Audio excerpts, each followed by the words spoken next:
വിളക്കാണ്. ആഴ്ചവിളക്കിന്റെ പ്രോഗ്രാമാ. ചുമ്മാ ലൈവിടാന്ന് വെച്ചു. അപ്പൊ എല്ലാവരും കാണുക, ആനന്ദിക്കുക.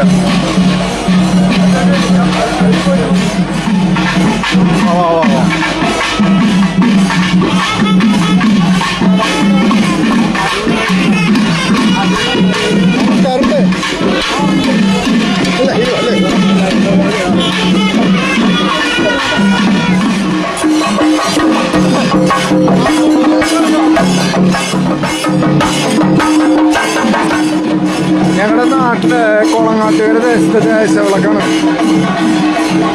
ഞാനിവിടെ അങ്ങനെ വരാറില്ല. ആദ്യമായിട്ടാണ് സത്യം പറഞ്ഞു കഴിഞ്ഞാൽ വരുന്നത്.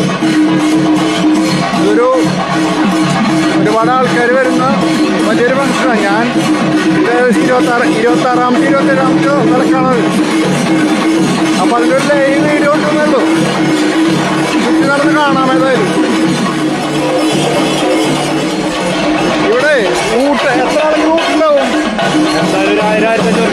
1500-2000 ആൾക്കാരുകൾ ഊട്ടുണ്ട് ഇത് കഴിഞ്ഞിട്ട്. അപ്പൊ ഞങ്ങൾ കിച്ചണിലേക്ക് കിച്ചൺ കാണാൻ വേണ്ടി പോവാ. ഞാനുണ്ട് നന്ദനാൻ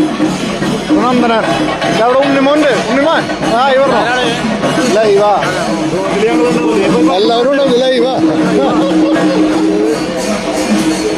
ഊട്ടിന്റെ ലൈവോടെ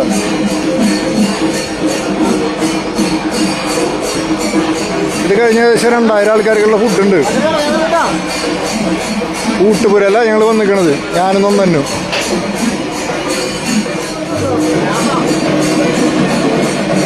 നമസ്കാരം. അരികടം ഇതിൻ്റെ കൂടെ അവിയല് അപ്പുറത്തോടെ ഉപ്പേരി, സാമ്പാർ, ചോറ്.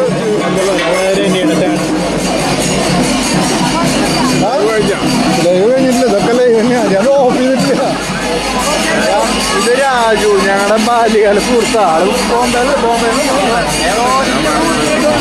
ബോംബെയിലായിരുന്നു. മലയ്ക്ക് പോവുക, ഇങ്ങനെയുള്ള കുറെ കാര്യങ്ങൾ പുണ്യപ്രവൃത്തികൾ ചെയ്യാൻ വേണ്ടി നാട്ടിൽ വന്നതാ. ആള് ഭയങ്കര മനുഷ്യനാട്ടാ. ഞങ്ങളുടെ കുട്ടിക്കാലത്തെ സുഹൃത്താണ്. ബാല്യകാല സുഹൃത്ത്. കുറെ കാലത്തിന് ശേഷം കണ്ടതാ. ഇവിടെ വന്നപ്പോൾ വന്നിട്ടുണ്ടായിരുന്നു. കോവിഡിനൊക്കെ മുന്നേ കണ്ടതാ. ഏതായാലും ഇങ്ങനെ ഇവിടെ വന്നു കഴിഞ്ഞാൽ ഇങ്ങനെയുള്ള കുറെ ഗുണങ്ങളുണ്ട്. ഇങ്ങനെ പല ആൾക്കാരും കാണാം. ഞാൻ എൻ്റെ ലൈവ് നിർത്താൻ പോണ്. അപ്പോൾ അത് കണ്ടവര് ഷെയർ ചെയ്യുക. ഞാൻ ആദ്യമായിട്ടാണ് ഈ ഒരു പ്രോഗ്രാമിന് വരുന്നത്. ഇതിപ്പോൾ എത്ര വർഷം ഉണ്ടാവും? ഇത് 27 കൊല്ലായി. ഞാൻ ആദ്യമായിട്ടാണ് ഇതിന് വരുന്നത്. ഞാൻ നാട്ടുകാരൻ തന്നെയാണ്. എന്നിട്ട് ഞാൻ ആദ്യമായിട്ട് അവിടെ വരുന്നത്. പക്ഷെ വന്നു കഴിഞ്ഞപ്പോൾ വളരെ നല്ല സംഭവമായിട്ട് തോന്നി. ഒരേ അമ്പലല്ല. അപ്പോൾ വളരെ നല്ല സംഭവമായിട്ട് തോന്നി. അതന്നെ ലൈവിൽ വന്നത്. ഓക്കെ, അപ്പോൾ കാണാം. എല്ലാവരും എടുത്ത് ഷെയർ ചെയ്തോ.